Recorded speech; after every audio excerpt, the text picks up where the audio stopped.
I want you to imagine it's a Saturday afternoon in late May. The weather is perfect, you got the family over, and you're doing the most American thing possible. You're standing over a grill in your own backyard. But as you're flipping those burgers, I want you to look over your shoulder. Because according to the newest set of environmental standards being cooked up in DC, that grill, that simple piece of backyard machinery, is now a major contributor to atmospheric carbon and localized particulate matter. I'm not making this up.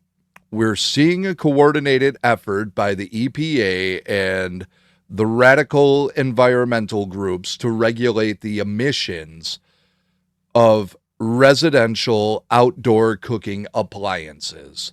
They've already come for your gas stoves. They've already come for your water heaters and your lawnmowers. And now they're setting their sights on the American backyard. They want to tell you that your summer traditions are a threat to the planet. They want to turn private family moments into regulated government events. And the reason is simple. It's about control. It's about making every single aspect of your life, down to how you cook a steak, dependent on their approval and the green mandates. Courage, compassion, faith, freedom, truth. Welcome to Courage in the Darkness with your host, Philip Roberts. It's time to awaken America. We have to look at the playbook that they're using here. It's the same one that they use to ban the gas-powered leaf blowers and lawnmowers in California and New York.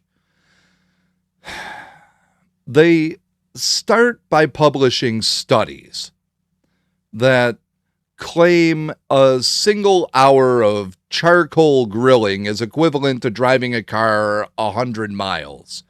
It's junk science.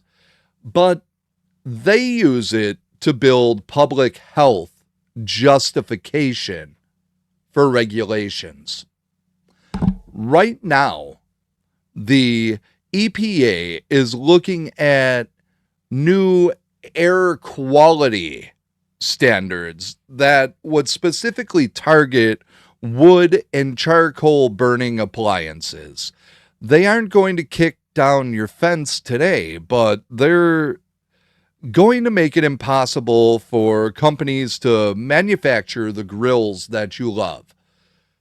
They'll slap carbon fees on charcoal and wood pellets until only the wealthy can afford a real barbecue. This is the Green New Deal by 1,000 cuts. They know they can't pass a law banning you to grill in Congress. Voters would revolt. So they do it through the back door of bureaucracy.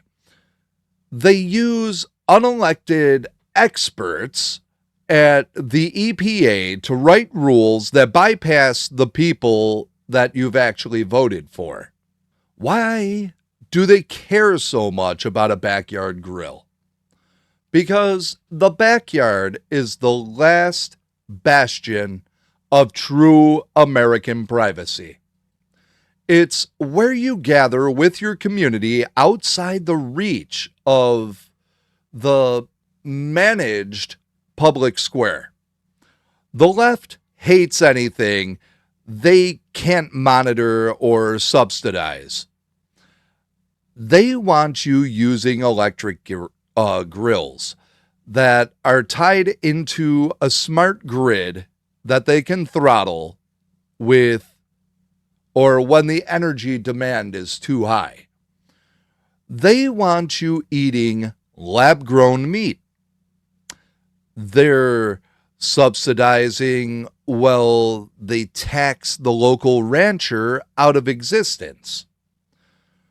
When they attack the grill, they aren't just attacking a cooking method, they're attacking a way of life. They are attacking the idea that a man has the right to be left alone on his own land. They want a country of compliant consumers who live in high-density apartments and eat what the government tells them to eat. But we ain't built for that.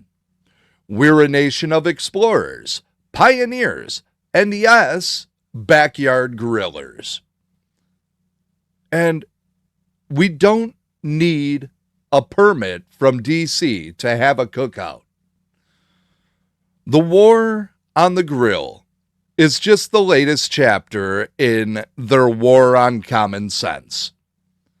They'll call you a climate denier for wanting to use charcoal, and they'll call you selfish for wanting to keep your traditions. Let them.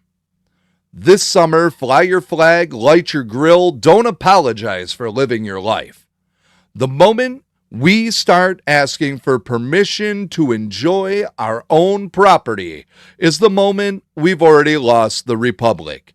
Stand your ground, keep your traditions, and let them know the American backyard is off limits. If you want a voice that isn't afraid to call out the bureaucratic insanity, then I'm asking you to stand with this network. We don't have corporate sponsors who are worried about their carbon footprint or their ESG scores. We have you. If you'd like to support the channel and keep the mission moving forward, go to titdusa.com and check out the Stand Against the Silence campaign and help us keep independent media alive. While you're on the site, check out our shop. We've got a massive collection of faith-based and political tee designs that actually mean something and show exactly where you stand. If you're already a subscriber, thank you from the bottom of my heart. You're the reason I can keep the lights on and the truth flowing. Find us on Rumble, YouTube, Spotify, Apple Podcasts, and Patreon. Subscribe wherever you listen, leave a review, and share this episode with your neighbor. Maybe while you're both out grilling this weekend.